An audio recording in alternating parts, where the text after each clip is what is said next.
June 15th of 1985. And actually it was June 16th, about 3 in the morning. Opened my eyes and there was a nurse leaning over the top of me. And she goes, do you know where you're at? I looked around, I could tell I was in a hospital and my family was there. And she goes, do you know who these people are? And I said, yeah. And she goes, do you know what happened? I'd had a car accident. I had gone off the road about 85 miles an hour, hit an intersection, flew 85 feet, foot bent over and rolled. And she goes, your sister's across the street fighting for her life. And that was the epiphany that really got me to pay attention to what my behavior was doing. Ego is on the legs of shame and guilt, right? And that's what holds our ego up. And our shame says, don't tell anybody this, because if they really know who you are, they're not gonna accept you. They're not gonna appreciate you. You're gonna think you're stupid and all these other things. But getting people to recognize that your fear isn't what other people think. The fear is what you think about you. You know, my journey has been me seeking that, trying to find that where I can learn to value me and who I am. That's been my journey the whole time, is because I wanted to find out who this person Jeff is and get to this place where I felt like I had something to contribute to this human race. Opportunity is always watching. Opportunity is always watching. And it goes to the one that pays attention to it.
And welcome to this 86th episode of American Real.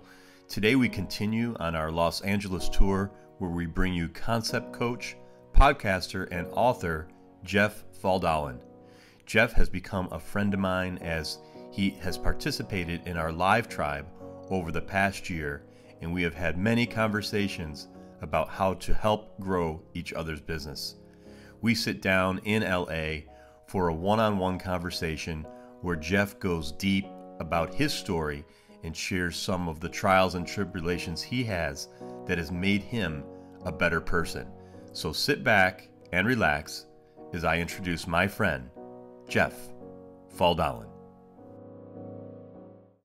This is American Real. I am Roger Brooks. My guest today is Jeff Faldalen, founder of New Concept Coaching, the Jeff Faldalen Live Show, and the Potential Zone podcast. You are the author of the international best-selling book, The Map to Your Fullest Potential, and your passion is to teach people the same skills and strategies that set you free from self-sabotage. Jeff Faldalen, welcome to the show. Thanks, Roger. It's good to be here. And I was thinking on the way over here today that it's about a year now that we connected, just shy of a year, and it was a great connection because I saw a lot of myself in you from the first time we spoke. You joined our live tribe, and you ignited it with your energy. And here we are a year later, and I'm just watching you grow and your business grow. And it's just so great to meet you and sit down with you today. Yeah, likewise. It is. It's exciting, and it's like a vision that came to be. Right, it's good to meet you. It's good to be here. Likewise. Yeah. So let's talk about Jeff's story. As you know, our tagline is "Everyone has a story." Right. And I'd love to, we've never really talked about your backstory. I've heard bits and pieces, Right. but I'd love to go there if we can and Sure. tell us about you. Probably the biggest part of it that was the most transitional, I guess, was it started June 15th of 1985. And actually it was June 16th, about 3 in the morning. And I began to gain consciousness, and I had pain go through my body like I had never in my wildest dreams thought I was even capable of experiencing. Opened my eyes, and there was a nurse leaning over the top of me, and she goes, do you know where you're at? I looked around, I could tell I was in a hospital, and my family was there, and she goes, do you know who these people are? And I said, yeah. And she goes, do you know what happened? And I said, no. And she goes, do you know how you got here? And I said, no. What ended up happening was I'd had a car accident. I had gone off the road about 85 miles an hour, hit an intersection, flew 85 feet, flipped end over end and rolled. And then she proceeded to tell me the worst news. I had compound fractured my femur in 2 places, fractured my neck, and she goes, your sister's across the street fighting for her life. And that was the epiphany that really got me to pay attention to what my behavior was doing. And if it had been just me, it would have been a different story, but my sister, that put a whole different variable in there that I wasn't prepared for. I grew up, at that time in my life, I was pretty wild, real wild, and a lot of people telling me, you're gonna drink, you're drinking, you're gonna kill somebody, blah, blah, blah. And, my whole attitude back then was, if it's their time to go, it's their time to go. And didn't believe I was gonna be living to be 25 years of age. I was pretty much drunk, probably 75% of the time. But my sister being in that car changed everything for me. It was really a moment of where I seen my self-centeredness, the consequences of that. And, I'm thankful today to say that she's doing well. And it was, but yeah, it took me, I had a year to recover. And in that year, I got a DUI and things like that out of the wreck. But because I got a DUI, and I was good at shucking and jiving and trying to cover my tracks, I said, I'll go into treatment. I had time, and that was the beginning of the journey of finding out why it hated me, why I was living the life that I lived. And yeah, so that's where it started. That was kind of the wake-up call for me. And really started, it took me, because of how significant of a wreck it was, my sister had shattered her jaw, both sides. She had had severe brain damage. She's legally blind in one eye today as a result of that. And it really, I didn't know how to feel. I had so much pain and anger and hurt inside of me that I had to numb it out.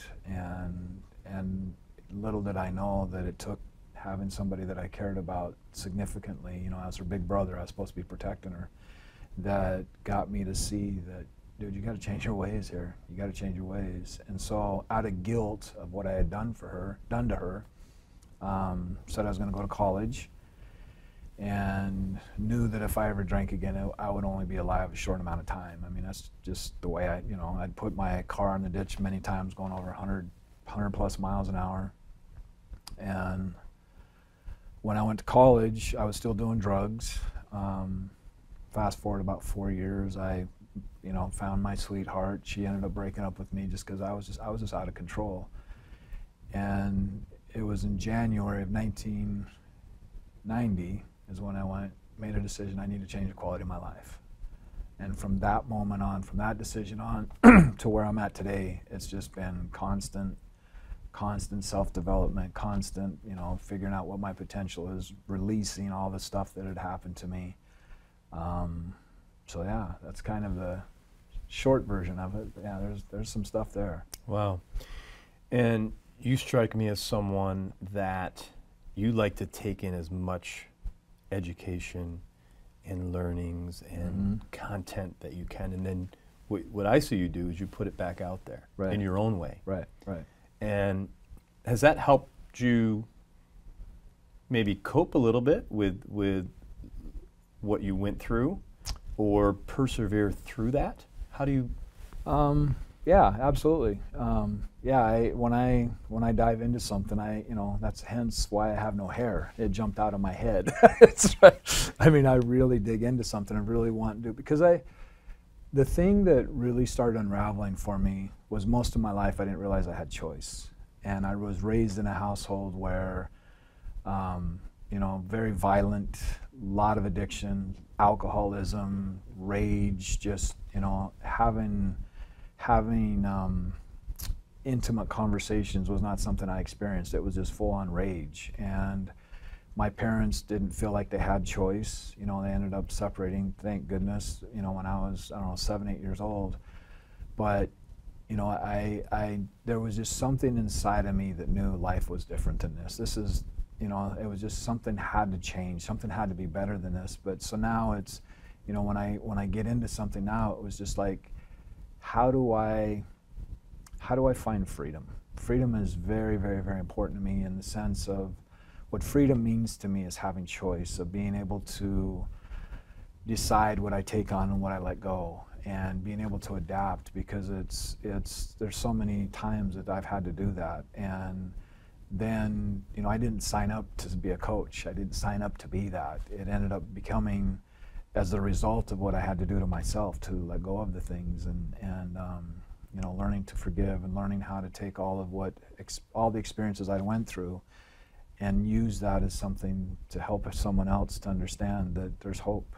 There's hope. And don't you feel that most of us grow up feeling we don't have choice? Right. And I don't know if it's just that's how society is, or if you don't have someone in your life to push you or point that out to you. I would say a vast majority of people are in that same situation. Absolutely. Yeah. So how did you finally break through to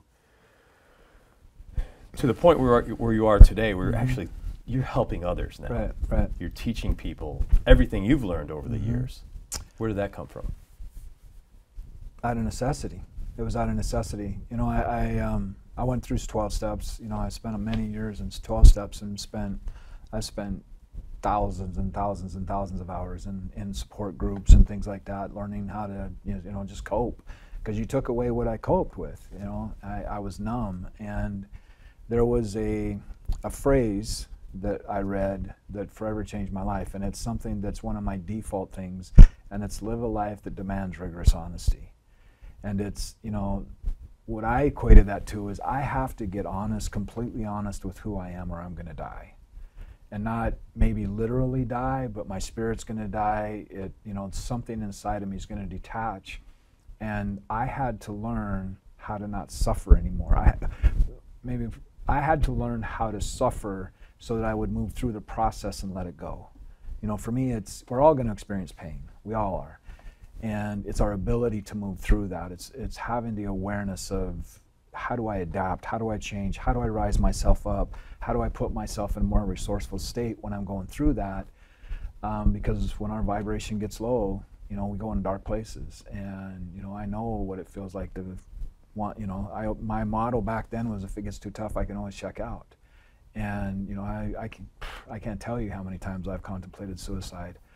And a lot of it was, I was trying to do that on the installment plan. But for me now is, I had a significant friend when I was in 2nd grade that really helped me understand why I do what I do today. And I think, and I'm sharing this with your listeners as well, is it's there's a couple things that we do as a child that are pretty significant, and I really think that it's important for people to question those. And one of them is what did you want to be as a child? What was that dream before you were taught and conditioned all these limitations, right? And because kids just, I can be whatever I want to be, right? And looking at that question, and then the other thing is what events in your life had huge impacts on you and was very emotional for you? When I was in 2nd grade, I had this kid named Kevin Thompson. Kevin was a little bit challenged. He little bit slow, and everybody picked on him and stuff like that. And I was one of the taller kids in class, and so I befriended him and really wanted him to feel significant. Of course, I didn't know what was going on, what I was really getting out of that at that time. But Kevin had taken me to his parents, and his parents were a little bit mentally challenged and stuff. And he had a big brother, real big brother, that picked on him all the time. And so I kind of befriended him and protected him and stuff like that. Well, one day, I come home, and my mom says, she was reading the newspaper, which is kind of odd in itself, but because my mom doesn't read the newspaper, and she goes, "Do you know who Kevin Thompson is?" And I go, "Yeah." I hadn't introduced him to my family or anything, and she says, "Well, he was killed yesterday."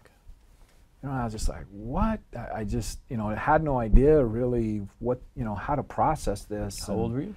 I would have been 7, 8 years old. My parents were still married, so yeah, I would have been about 7 years old.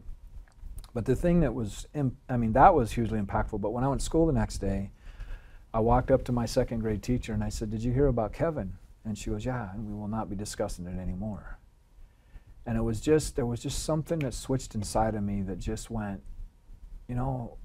how important it is to let somebody know that they're valuable. And of course, looking back on it, my family's fallen apart, everything's going awry at that time. Of course, I didn't feel that at my time, but I got significance out of helping him feel that he was appreciated, and I wanted him to know that. So that today, getting all the garbage out of the way, got down into the core of me, and me discovering that that's what drives me now, is really taking that event and getting people to understand they're significant. They are valuable. They are enough. They can achieve whatever they set their mind to. I've heard some people say that entrepreneurs are born, and there's some merit to that, but I also believe that with awareness and you let go of what holds you back, you step into infinite possibility. Yeah. Wow. Powerful story. Mm-hmm. Did you find out what happened? Yeah. Yeah, he was decapitated. He was caught in a carpet cleaner, and I don't know, he ended up decapitating him. And it was it was just one of those events in my life that was just like, wow. And I'm sure as time goes on, the meaning of it will get more and more significant. But, that was just part of the hurt that I was experiencing, that I was trying to run from, and having an impact on getting close to somebody, because he was really almost like a safety net for me, as something that I got great significance out of in that tumultuous time of my life, and it was just gone. Yeah. And so you start taking these decisions of what that means and stuff, but you get it out of the way, you get all the stuff out of the way, and it's just like, wow, there's a pretty significant event in my life that really shaped who I am today. Yeah. And earlier you talked about honesty, mm-hmm. and the importance of honesty. Yeah. And it's something that I've more recently think about all the time, because I think, again, the vast majority of us, we lie to ourselves, mm-hmm. right? And actually, when I talked with Ed Milet yesterday, one of the things he does, which I love, is when something enters his mind that's a lie or something negative, he scratches it out, mm-hmm. and he releases it. But he wants to identify it. Mm-hmm. So what happens is, every time those things happen, you release it quicker and quicker, and then it makes you more wholesome, more honest. Right. Is that what you were talking about earlier? Yeah, absolutely. And I think that is a skill that is priceless. I mean, and being, I haven't drank in almost 30 years now. I can't tell you how many times that I've been in a social event, and somebody says, "Hey, you want something to drink?" And I say, "No, I don't." It's almost like it gives them permission to say, "Oh, I don't have a drinking problem. I don't drink that much," because there's something about truth when you're walking in truth. Now, are there areas that I work on in myself? Absolutely, all the time. But I think that the biggest hurdle that we need to face is, how do we see ourselves? How do we see ourselves? And I really liked what you just said. The illustration is, because the more we take on, the lower we go. And we start getting the weight of the world onto us, and we don't know how to release these things that keep us stuck because the more we go into this darkness, the less powerful we feel, the less choice we feel like we have. We go into this victim state, and then we don't believe we have resourcefulness, you know. And it's not that we're not resourceful, it's that we get into unresourceful states, you know. And so I had to, you know, I remember going to grocery stores and making amends to the carton of cigarettes I stole, you know, and that's just cash register honesty. But I had to get really honest about my ego and really look at, you know what, I don't know how to love somebody. You know, and I think that people getting real about that, of just really understanding that there are some amazing things in life if we give ourselves permission to go, I'm not that good at that. But our ego, you know, and really what ego is on the legs of shame and guilt, right? And that's what holds our ego up. And our shame says, don't tell anybody this, because if they really know who you are, they're not gonna accept you. They're not gonna appreciate you. You're gonna think you're stupid and all these other things. But getting people to recognize that your fear isn't what other people think. It's you. The fear is what you think about you, and you can change that story inside of you. Then what they say is not going to impact you. It's like me telling you, you know, Roger, that's an amazing head of hair you have there. You know it's false because you've got your own identity, right? And yet what hurts is what's been animated inside of us. It's this story that we have inside of ourselves that we need to face that part of us, you know. And some of the things that I would really, you know, I came from a mother that hated men, and I came from a father that hated women. You know, so I was really, really confused about some things, and my own sexual identity, what it meant to be a man, all these things, and confused people cause big problems. You know, and you know, my journey has been me seeking that, trying to find that where I can learn to value me and who I am. That's been my journey the whole time, is because I wanted to find out who this person Jeff is, and get to this place where I felt like I had something to contribute to this human race. And it's been a long road, and it's been letting go of friends, and it's been changing, and just, you know, so it's getting honest with ourselves and having those. I love the word authentic. I love that word authentic. Having that conversation with your spouse that's going on inside of your head and saying, this is where I'm at, and getting real, and just saying, I'm scared, I'm hurt, I'm whatever. Because it's, you know, for me, what determines the strength of a relationship is your ability to move through challenges. But that's also the most important thing, is the relationship we have with ourselves, you know, of not BSing ourselves and just going, you know what, dude, that wasn't cool. And you know, looking at if I'm in this situation, whatever this situation is taking responsibility and going, at some point I made a decision that put me here. And going back far enough that no matter how far I got to go back, somewhere I made a decision that later placed me here. And it really, and doing that gives us, because so many people want to blame somebody, you know, and I get that I don't have, there's things that happen in my life, but see, I don't look at things happen to me, I look at things happen for me, right? And me being able to go, why is this a challenge? Why am I feeling the way that I feel? And being able to turn that so that I can teach and show somebody else that, you know, nothing has any meaning but the meaning you give it. But we got to look at, what is the meaning you gave it?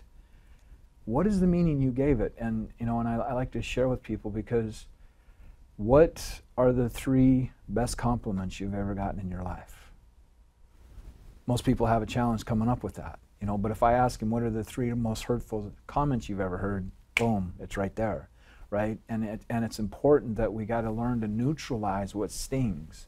And we can do that by facing, you know, I mean, we're freaking amazing, resilient, if we learn to let go of what we've taken on the inside. And it's you know, it's amazing for me to be here sitting with you now and being able to get emotional about things, you know, of allowing that feeling to just process. Before, I'd have had a million things going on in my head, going, oh man, we're on camera and I got to compose myself and blah, blah, blah. No, I got to be real. I got to be real. This is who I am. I'm an emotional human being, and I've spent my life. I mean, there was a time in my life I remember making the decision, if it was possible for me to sever my emotions, I would have been the first one in line.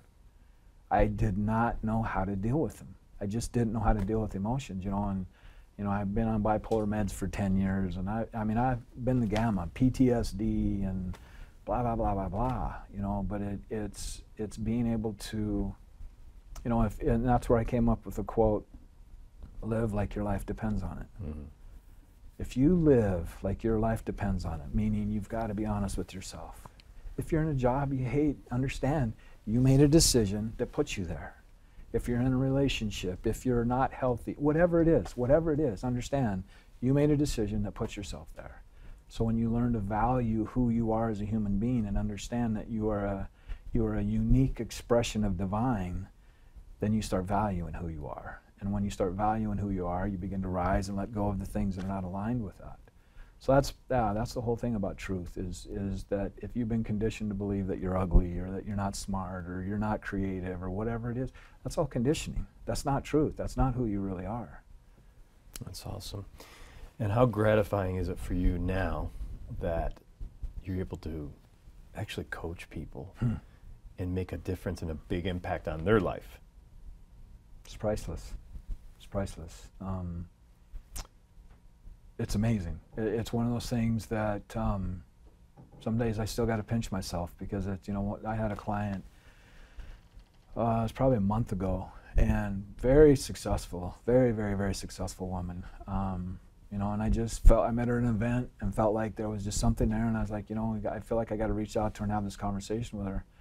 Ended up doing a session with her, and it just radically shifted her life, just radically shifted it in the sense of, she had this belief that she had to impress somebody, but the person she was trying to impress didn't recognize it. And here she wants to step on the bigger stages, and that belief stopped her. And being able to remove that belief and having her understand that, understand the program that's playing. We changed the story of the program, and it's amazing. It's amazing. And take us through that. How are you actually helping people? Or do you have a system where you're breaking down their challenges? Mm-hmm. So it's finding out, I'm real big on finding out how people think. It's not so much what happened, although that's part of it. And then I do a lot of teaching on how our mind works, how it's all about giving them awareness. This is how we're developed. This is why it's important for us to meditate. This is why it's important to do all these different things, because this is how our brain works. But then once I show them that, then it's about having them being the adult who they are now, and going back to what they call initial sensitizing events that permeated into their neural makeup, and then changing the story on that. And it's literally, you can just, not literally see the shackles come off of them, but you can see their skin tone change. You can see their energy, their positioning, everything. It's just like literally watching shackles fall off of them. It's pretty amazing. It's pretty amazing. Yeah, it sounds it. And you just mentioned energy, which is something else I wanted to talk about. Does there need to be a chemistry with your client to be able to truly help them? Sure there does. Yeah, and that's funny you brought that up. Well, it's not funny. It's synchronicity. It's one of those things. That I think that's the thing I have the hardest time with today, and I get it. It's just part of my journey of accepting things. Is that there's so many things that people are capable of achieving, but to watch them do what they do to themselves, but respecting the fact that they don't want to change. People say they want to change, but the ones, you just know it. They're coachable, they're malleable, so yeah, there's someone that's resistant. It doesn't work well with me. It just doesn't. And because I don't take my clients anywhere that I haven't been. And for me, again, it goes back to live like your life depends on it. And our excuses are not interested. The only thing our excuses are interested in is staying alive. And our excuses will deny us the greatest life in our, but it's us taking responsibility for that. And, it's amazing. It amazes me today, still to this day, of what humans are capable of doing to each other. The abuse, the programming, all the things that they're capable of doing to one another, but yet it even amazes me more is what we do to ourselves as a result of that. You know, the initial grievance was traumatic, but it's what we do to ourselves from that event that's and me speaking personally, you know, it's thinking my body was what got me attention, you know, things like that of does that mean that I have, what is my preferences, what are, you know, and just going through all of that craziness of just trying to find out who I really am. Yeah, it's pretty wild. It's pretty wild sometimes, and it's you know, being creative and all these different things have just been such a big part of my journey, because it's I was conditioned to believe some things that were not aligned with my truth, and I had to unravel them and embrace that story, you know, and that's important for people, and that's what I love about what you're doing, and that's what you and I connected on. Everybody has a story, but the story is where you create your prison, or the story is where you create your freedom. The story becomes your asset. You know, you can move it from a liability to an asset, but it's the meaning you give to it. It's you owning that story and embracing it, that it's who made it's what made you what you are today, but now you have the opportunity to embrace it, release it, and create the story that you want to create. And it's amazing. It's amazing watching it happen. And even, you know, I mean, I graduated 6th in my class, you know. There were 6 people, but I graduated 6th, right? I mean, I hated school, you know, and it was, again, all the stories that I told myself about it. I didn't like reading, I didn't like learning, because I had this thing in the back of my head saying, you got crap for brains, because that's what I was told over and over and over and over and over. So I did not believe that I was an intelligent person. I didn't believe that I was brilliant. I didn't believe that I was creative. I had to unravel and take all these filters out of the way to go, holy man, this is pretty amazing. Yeah. No, and again, a lot of people are in that same situation where, you know, we're told as youngsters, and we believe it. That's gospel, and it's a lot of work to get past that, and it's constant. It never ends. Right. You know, that's that. But again, that Ed Milet, scratch it out. Right. Get rid of it, and move, you know, to the next level. So. Speaking of story, you've been in the Live Tribe for almost a year, and you do a wonderful job talking about you and your story, and just kind of coaching people day to day. What's that experience been like for you?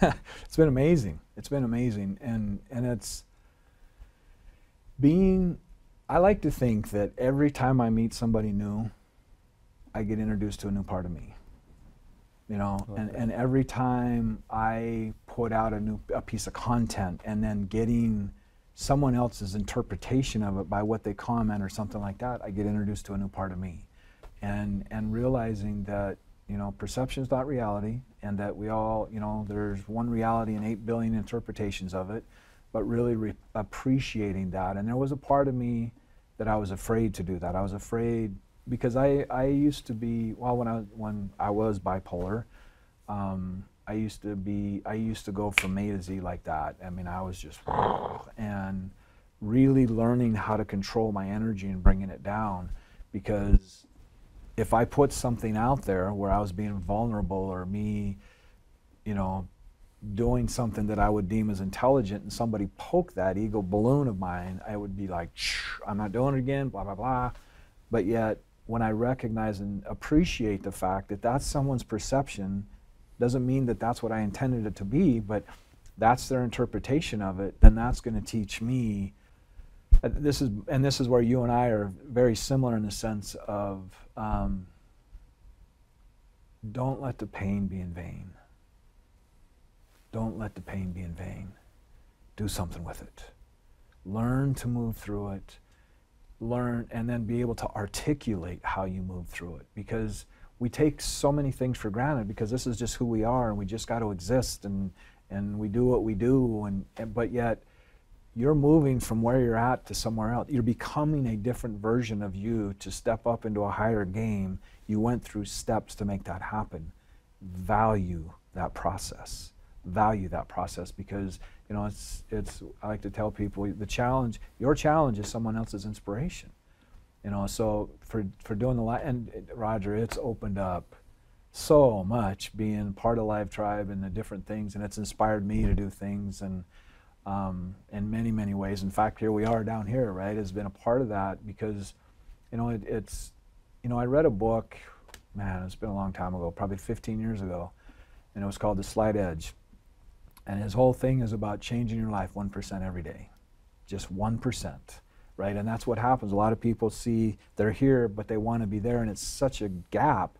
But you do it one little thing at a time, because it's, our unconscious wants to protect us. And it's like, wait a minute, I spent all this effort creating you here. We don't want to go over there yet. What, are you crazy? But yet, if we do it a little bit at a time, we start raising the barometer or a thermostat or whatever you want to call it of how we see ourselves, so that we can get there from here. Learning how to take the negative thought, neutralize it, and get it out. And I don't know this, but I would make the assumption that Ed's probably gone through lots of coaching. He's probably had the most powered up coaches out there talking to him, and for me, it's the magic that so I'll share a story with you. This story really changed my life, and it changed for me, because so when I was in college, this is when I first got clean. There was a guy in there that catered weddings and catered big, ice sculptures, everything. He went all out, limousines, a whole 9 yards. And this is in North Dakota, so it was a big deal. And he actually used to make cheesecake for Elizabeth Taylor. He's just over the top, very, very, very creative. And I got to wear the tuxedo and be the butler, and we're doing this wedding, but we're doing the rehearsal party the night before the wedding. And I'm going around pouring champagne or wine to everybody, and everybody all of a sudden hears ding, ding, ding, ding, ding. Dad's going to do a toast. Well, the dad was the father of the groom, and he had 3 daughters. He was paying for the wedding and everything, and they said, Dad's going to do a toast. So I had to hurry up and get every champagne out and stuff like that. Well, I'm standing there being all stoic, and I got the doily over my arm and holding the champagne, and this guy gets up and he gives a speech about love that just, there wasn't a dry eye in the house. And of course, here I'm trying to compose myself, and my throat's like that. But something happened the next day that was just like, wow. I just was really, really, really sad. And I was just like, what is this about? What is this about? So that Monday, and I was doing pretty intense therapy at this time when I first got sober, because I had to start digging up all this stuff that I wasn't able to deal with. And I remember my counselor name's Ken. I just love Ken. Ken was a big part of why I'm where I'm at today. And I'm telling him this story, and he's like, you don't get it, do you, Jeff? You just don't get it. I'm like, dude, what? I'm telling you my story. I'm hurting here. Come on, you're my therapist. And he said, what it was, what the sadness was, is I'd never have a dad like that. Never had a dad like that. And he just shook his head and he says, Jeff, you don't get it yet. You get to be that dad. Well, I never ended up having children of my own, right? I got my stepson, which I absolutely love. And I was like, all right, cool, I get to be that dad, and someday when Sean gets married, I'll be able to do that toast. But what happened for me a few years ago, I was, again, doing some major deep work, going out what I call my desert experiences, when I go out and we're going to get real with my shadow and go, hey, what's going on? And I did did about 20 hours of trance work. I was put in trance. And at the end of it, I laid on that bed when we were done, and I cried for 2 hours. Just freedom.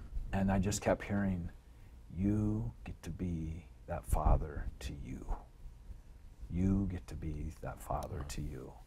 And I think that it's really important for people to know how to love themselves, because if you can't love yourself, you're not going to truly believe anybody else loves you. If you don't fight the fight, you're not going to believe that you're worthy of the business. And some of the mentors that have trained me, I've been trained by the best of the best, that have said, one of the biggest issues that movie stars have, or people that make big money, is their whole battle they have inside of them of feeling worthy of it, right? Because it's such a significant amount of money that they just did their craft and boom, got lots of money, and of really feeling that they deserve that. So I like asking people, what do you feel you're worth? What do you feel you're worth? What is your deservedness? Who determines that? And getting people to understand that they are incredible. They're incredible. So tell us about your book. Tell you about my book, yeah. So yeah, that in itself is a journey. Yeah, and you know, and that started about 10 years ago. I just sold all my jewelry. I did jewelry for many decades. And it was interesting. I remember a day when I was driving down the road and I went, I'm going to be a jeweler the rest of my life. And I was okay with it. I knew what I was going to be for the rest of my life, but obviously things have changed since then. But so yeah, it's a 10-year journey. I remember some guy telling me, introducing me to this possibility of being a speaker, of being an author, and I was just like, what? And so I went and did that, and then later on, you know, just years and years later, just things just kept building and building and building and building, and it was about an 8-year process. And hired somebody to publish it for me, went through hell with that, and then it was another one of those things that just like, you know what, this is my story. This is my story. You know, my book was, I wanted something that I could give to somebody that allowed them to see, because potential is the actualization of possibility, okay? And I actualized the possibility of running my life right into the ground. Many times. Potential is not about negative or positive, it's just the actualization of possibility. And I had run it in the ground many times. And you know, it's some of the things that, some of the stories that I experienced as a child, most people don't relate to it because it's just like, whoa, it didn't happen to me, and yet it's my story, you know, it's what I went through, and I've had people that I've talked to that said, I didn't go through what you went through. No, you didn't, but whatever happened to you is significant for you, right? I mean, at some point you just end up being numb to it all, right? But so that's what I wanted people to understand, is that there is, you know, first of all, we have 4 bodies. You know, we have 4 bodies within ourselves, and actually I'm thinking about adding another one, but it is our physical body, our mental body, our emotional body, and our spiritual body. And it's our ability to have awareness to navigate in between those 4 bodies. The other one that I'd like to add is money, because it's energy. Money is energy. And having the awareness of how do I manage that, because they all are integrated. They're all contingent upon each other, right? If I'm tired, if I'm hungry, that's going to affect my ability, it's going to affect how I see things. We are designed to live in our fullest potential. We are literally designed the way, but see what happens is we have this thing in life that we end up taking on, but we discover our potential by undoing the conditioning that we were trained and trusting our ability to move through that stuff and being able to, you know, and getting people to understand what they value. Because what we value is really what drives us at a very deep unconscious level. And if you teach somebody to get them to make it home and personal for them, is like, if there was something that your child needed to save their life, what anybody else thought of you would not even be a factor in you making that a reality for that child. But what if you did the same for your dreams? See, it's not a matter of if we are resourceful enough. It's being able to have the tools to step into that resourcefulness, being able to generate the energy inside of ourselves to create this thing that we call a dream or an inspiration or whatever. You know, you think about the word inspiration. I love the word inspire. It actually means to God breathed. You know, and to me, opportunity is always watching. Opportunity is always watching. And it goes to the one that pays attention to it.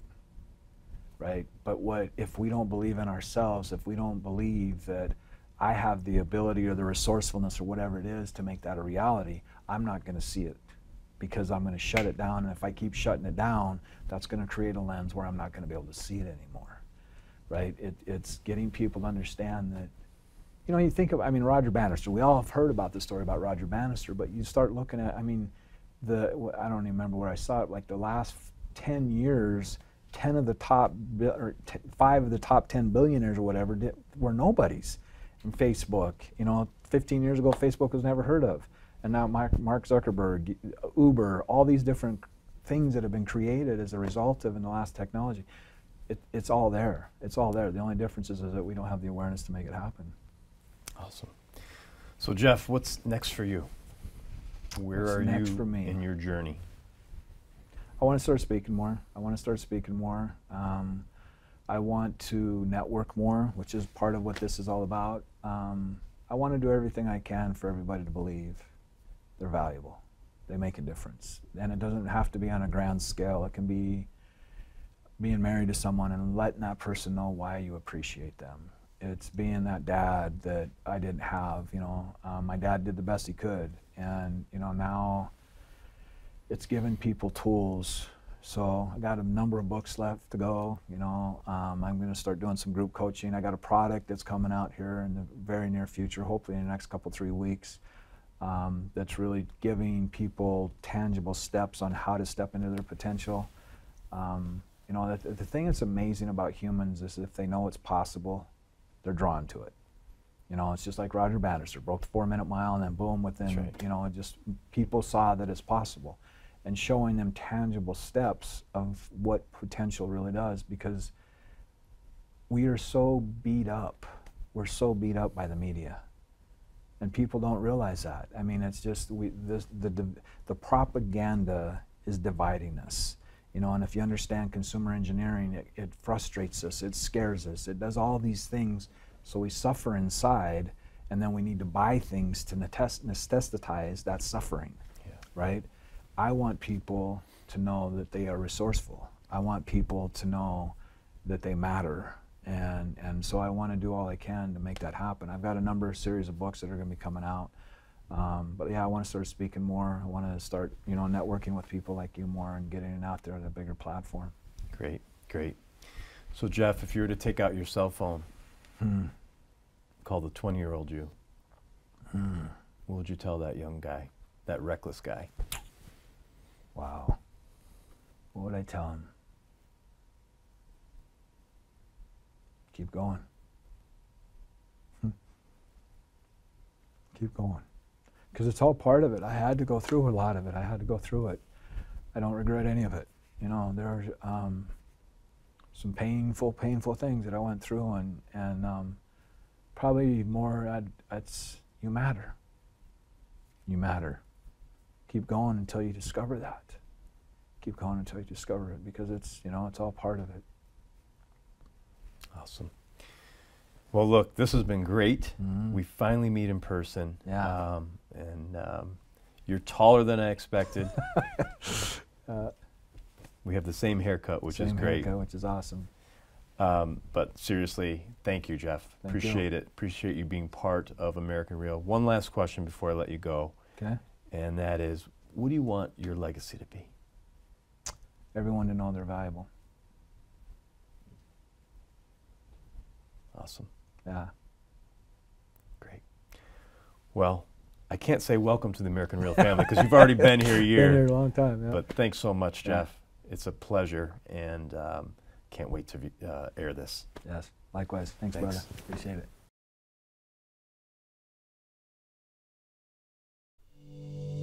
Thanks for tuning into American Real.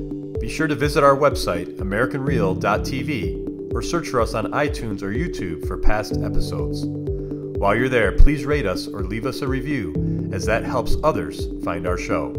I am truly grateful and appreciate all of your support. At American Real, we're on a mission to help as many people around the world fulfill their dreams and obtain their goals. If you'd like to be part of our inner circle or want one-on-one coaching, check out the American Real Learning Academy, where we have self-help groups and courses so you can build the best you.